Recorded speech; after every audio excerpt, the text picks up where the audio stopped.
पहले केवल मुस्लिम मुस्लिम होता था, अब हिंदू मुस्लिम दोनों हो रहा है। गोली बंदूक ला के हम लोग से चंदा मांगता था, वो भी उस टाइम 2003, 2004, 2005 के टाइम 1000, 2000 का, जो कि महीने का उस टाइम इनकम 2 से 3000। लेकिन कुछ आरजेडी लवर्स जो थे ना, वो शराब पी के तोड़फोड़ मचाने लगे थे। बैकएंड से बहुत सारे जातियों लोग का सपोर्ट है, जो पिछड़ा लोग, वो लोग लालू को बहुत सपोर्ट करते हैं।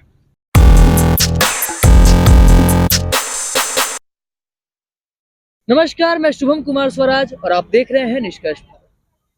आज जैसा आप देख रहे हैं मौसम बड़ा सुहाना है, लेकिन राजनीति का जो मौसम है वो कुछ गड़बड़ ही चल रहा है। निगम भाई थोड़ा गड़बड़ नहीं, जैसा कि ये बताया शुभम की मौसम बदला बदला सा है, और मौसम के साथ साथ बिहार की राजनीति का भी मिजाज बदला बदला सा है। जब से डबल इंजन का सरकार बिहार में स्थापित हुआ है, उसके बाद से तेजस्वी यादव अपना क्रेडिट लेने में लगे हुए हैं, तो वहीं जदयू या फिर डबल इंजन की सरकार अपनी क्रेडिट लेने में लगी हुई है। तेजस्वी यादव को बयान आता है कि हमने जो 17 महीने में काम किया है, वो काम एनडीए सरकार 17 साल में नहीं कर पाई। अब एक युवा मित्र हमारे साथ मौजूद हैं। आपको क्या लगता है, सबसे पहले आपका शुभ नाम क्या है? जी, मेरा नाम सुमित कुमार हुआ। सुमित जी, क्या लगता है आपको 17 साल वर्सेस 17 महीने? देखिए, बात ऐसी है ना कि 17 महीने वाली बात है, ठीक है, 17 महीने में भी बहुत सारा काम हुआ है, पर आप कहिएगा कि सब कुछ 17 महीने में हुआ, ये तो गलत है ना। मेरे को ऐसा लगता है कि कोई भी शिक्षा विभाग की जैसे भर्तियां निकली, उसमें बहुत टीचर्स को नियुक्ति पत्र मिला, और आगे भी बहुत लोग का मिलने वाला है। तो मैं ये कहता हूँ कि इसके लिए तो नीति, प्लानिंग और कहाँ कहाँ आपका वैकेंसी, ये सब का तो देखना पड़ेगा ना। तो ऐसे थोड़ी है, ये सब पहले से पुराने टाइम से ही प्लानिंग चल रहा था। और ये तेजस्वी जी का सौभाग्य था कि वो इस टाइम पे आए, जब नियुक्ति पत्र बांटने का वक्त आया तो वो आए, तो इसमें वो शामिल हुए और वो पूरा क्रेडिट लेना चाहते हैं। पर हमको लगता है ये सब प्लानिंग बहुत टाइम से चल रहा था, और तो मतलब सिर्फ उनको क्रेडिट देना अच्छा बात नहीं है। यहाँ पे क्रेडिट सबको मिलना चाहिए जो जो इस प्लानिंग में रहे हैं। और जो देखिए, यहाँ पे एक कांस्टेंट चीज जो रहा है पूरे टाइम में, नीतीश कुमार का सरकार रहा है। तो कहिएगा कि मतलब सब कुछ चेंज हो रहा था, पर एक ऐसा इंसान था जो सब उसके पीछे जो सब कुछ देख रहा था, जिसके जिसके मतलब जिसके बिना कुछ ये हो नहीं सकता था।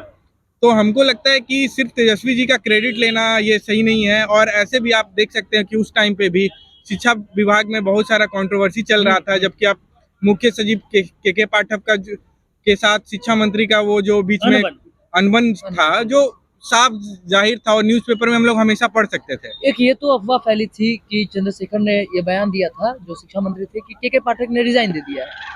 ये भी अफवाह नहीं, ये बात सच्चाई थी, क्योंकि एक पढ़ा लिखा आईएएस अधिकारी एक लंपट मंत्री के बीच फंस गया था, दोनों का अनबन चल रहा था। उन्होंने कहा होगा कि ठीक है भाई, अपना मंत्रालय संभालिए, हम किसी और विभाग में देख लेते हैं। हाँ। दरअसल बात यह थी। अभी हम एक और बात पूछना चाहेंगे आपसे। नीतीश कुमार क्या अब भरोसे के लायक हैं? क्योंकि वो 18 साल में 9वीं बार मुख्यमंत्री पद का शपथ ले चुके हैं। देखिए, पॉजिटिव नेगेटिव बहुत दोनों मतलब हर चीज में होता है। तो आप अगर नेगेटिव पॉइंट से आप देखिएगा कि वो बहुत बार चेंज किए हैं, ठीक है, और अभी भी बिहार बहुत अंडर डेवलप्ड है as compare to other states. But आप देखिएगा बिहार ने कहाँ से स्टार्ट किया था और उसके पहले का क्या है। मैं तो मतलब उस टाइम 7-8 साल का था, तो मैं उस टाइम से, मेरे पापा का एक किताब का दुकान था, तो मैं उस सिचुएशन को भी देख चुका हूँ जहाँ आप 7 बजे के बाद आप निकल नहीं सकते हैं। तो मैं उस टाइम से हूँ। तो मेरे को ये डर था जब तेजस्वी सरकार में आने वाली थी, और वो चुनाव ये बस जीतते जीतते रह गई थी। पता है वहां पे तो चुनाव के रिजल्ट आने के 5 दिन पहले क्या हुआ था? हमारे जो आसपास के कुछ सामाजिक तत्व जो थे ना, वो ना कह सकते हैं। हाँ, देखिए, हो सकता है तेजस्वी यादव अच्छे हों, उनका बहुत जो विजन है वो बहुत अच्छा थे, लेकिन कुछ आरजेडी लवर्स जो थे ना, वो शराब पी के तोड़फोड़ मचाने लगे थे। और ये हम लोग मतलब देख सकते थे, समझ सकते थे कि जो लोग तेजस्वी को सपोर्ट कर रहे हैं उनका मानसिकता क्या है। और ये बहुत गलत था। हमको तेजस्वी यादव से प्रॉब्लम नहीं है, और उनके सपोर्टर जो हैं वो बहुत मतलब अच्छे नहीं है। बहुत सारे लोग उनको बस इसलिए सपोर्ट कर सकते हैं क्योंकि वो बाद में दंगा भड़का सके या मार कर सके, और ये बहुत गलत है। और जो लोग भी पुराने होंगे वो इस चीज को महसूस करते होंगे, और ये चीज अभी भी उनके दिमाग में होगी। इसलिए बस इतना विजन होने के बाद भी तेजस्वी यादव नहीं जीत पा रहे हैं चुनाव। ऐसा नहीं है। 17% हमारे जो जातीय जनगणना में हुई, उसमें भी 17% वोट है, और मुस्लिम लोग का भी सपोर्ट है। और भी आप देखिएगा, बैकएंड से बहुत सारे जातियों लोग का सपोर्ट है, जो पिछड़ा लोग, वो लोग लालू को बहुत सपोर्ट करते हैं। और लेकिन मैं कहूंगा कि भले पिछले बार वो चुनाव ना जीत पाए, लेकिन ऐसा भी देखा जा रहा है, लग रहा है कि इस बार भी उनको चुनाव जीतने में काफी मुश्किलों का सामना करना पड़ सकता है, क्योंकि भाजपा ने मोहन यादव को मुख्यमंत्री बना के मध्य प्रदेश का Yadav M vote Y bank को समीकरण कहीं को ना तोड़ने का प्रयास किया। तो अगर भाजपा वाई समीकरण को तोड़ने में सफल हो जाती है तो उधर से ओवैसी साहब भी तो अलग से इलेक्शन लड़ने आ रहे हैं, तो वो भी तो वाई समीकरण को एम समीकरण को तोड़ेंगे, यानी मुस्लिम वोट को वो लेंगे। हाँ हाँ तो क्या लगता है कि अगर ऐसा देखा जाए हाँ। तो अगले चुनाव में भी उनको दिक्कत हो सकती है? देखिए, जो उनका जो मेन वोट बैंक जो यादव का है, वो तो हमको तो नहीं लगता उस पे कोई आँच आने वाली है, क्योंकि देखिए, एक अंदर की बात बताएं, जो मेरा अपना एक्सपीरियंस है, जैसे 1990 टू 2005 जो बीजेपी जो आरजेडी का रूल रहा, तो पता है क्या, वहां पे वैकेंसी आता तो क्या होता था। और आप देखिएगा ना, उस टाइम का जो भी वैकेंसी आता था ना, ऐसा नहीं है नहीं आता था, आता था, पर वहां पे कौन भर्ती होते हैं आप देखेंगे ना, मोस्ट ऑफ यादव लोग होते थे। और अब ये पुलिस डिपार्टमेंट में जाइएगा ना, तब आपको ये चीज फील होगा। हम बहुत सारे दोस्त मेरे हैं, हम ये फील किए हैं। तो उन लोग को, अपने जो यादव का जो समूह था, उन लोग को इतना सपोर्ट किया है ना अपने टाइम में आरजेडी की, ये तो बहुत मुश्किल है कि आरजेडी का जो यादव सपोर्टर्स है उसको तो तोड़ आप कुछ भी कर लीजिए, आप अलग यादव नहीं कर तो सकते। भाजपा में भी बहुत है। नहीं, पर एक रहता है वो ना, संख्या नहीं जो आरजेडी में। और वो जो चीज जो है ना, जो आरजेडी मतलब दिया है भाजपा को, जो बल दिया है ना अंदर से सपोर्ट, वो बीजेपी कभी नहीं दे सकता। बीजेपी, ऐसे हम लोग मानते हैं, थोड़ी फॉरवर्डिस्ट पार्टी है। आप देखिएगा कैबिनेट मिनिस्टर्स और बहुत सारे लोग जो रहते हैं, उनके मंत्री रहते हैं, आप देखिए वो फॉरवर्ड पार्टी के। तो अभी ठीक है, हम लोग को कोई दिक्कत नहीं है उनसे, क्योंकि काम अच्छा हो रहा है।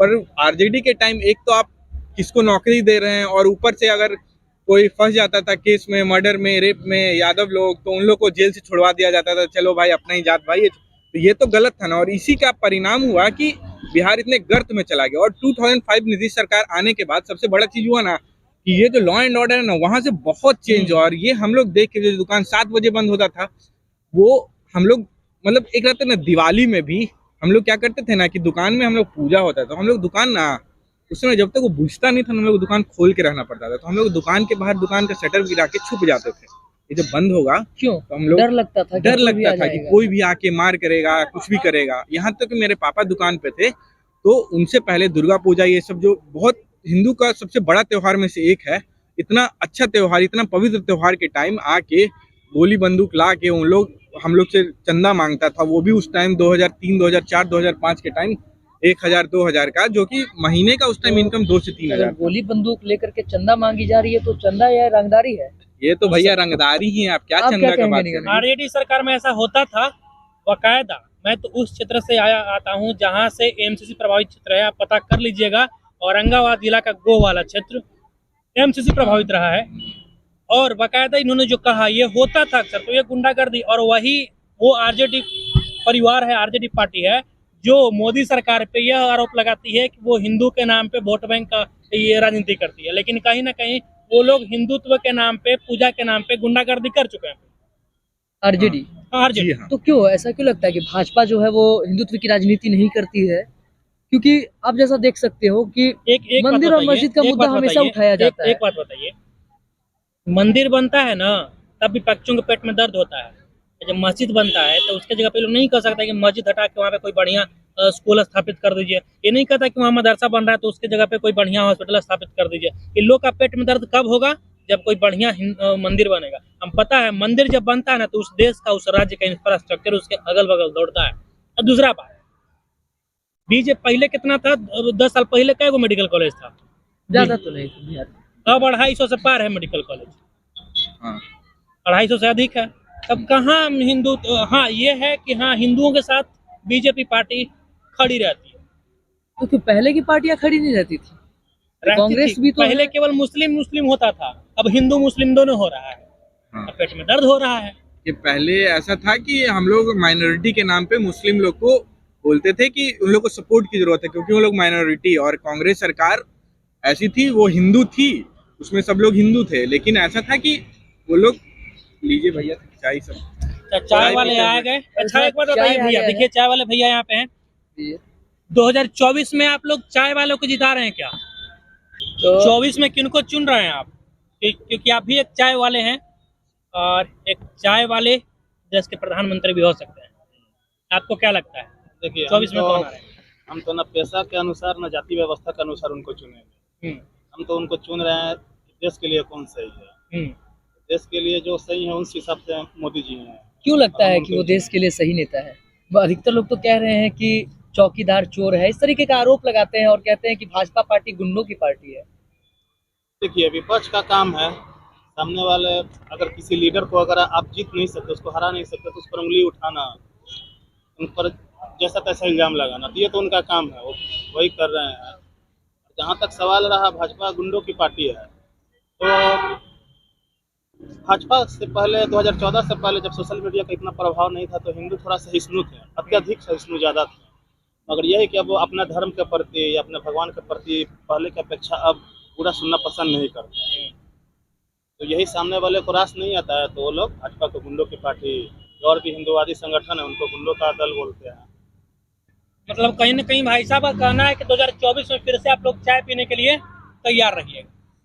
ये बिल्कुल और जब विपक्षी लोग कहते हैं कि चाय वाला देश का प्रधानमंत्री होगा तो देश का क्या ही विकास होगा, तो मैं उनको ये कहना चाहता हूँ कि आप क्या चाहते हैं कि कोई अगर मध्यम वर्गीय या फिर गरीब परिवार से अगर कोई आ रहा है तो क्या उसे उसके आगे बढ़ने से आपको जलन हो रही है?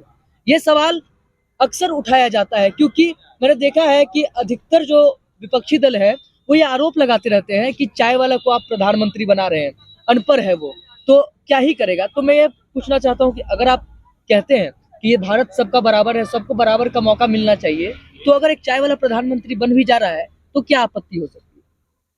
जी क्योंकि बिल्कुल। मौका तो सबको बराबर का मिलना चाहिए। जी बिल्कुल। चलिए, बाकी अभी आप निष्कर्ष भारत देख रहे थे, समाचार हमारा, निष्कर्ष आपका। अब हमें दीजिए इजाजत। बाकी आपको क्या लगता है 2024 में कौन है कि प्रधानमंत्री, कमेंट में जरूर बताइएगा। तब तक के लिए जय हिंद, जय भारत।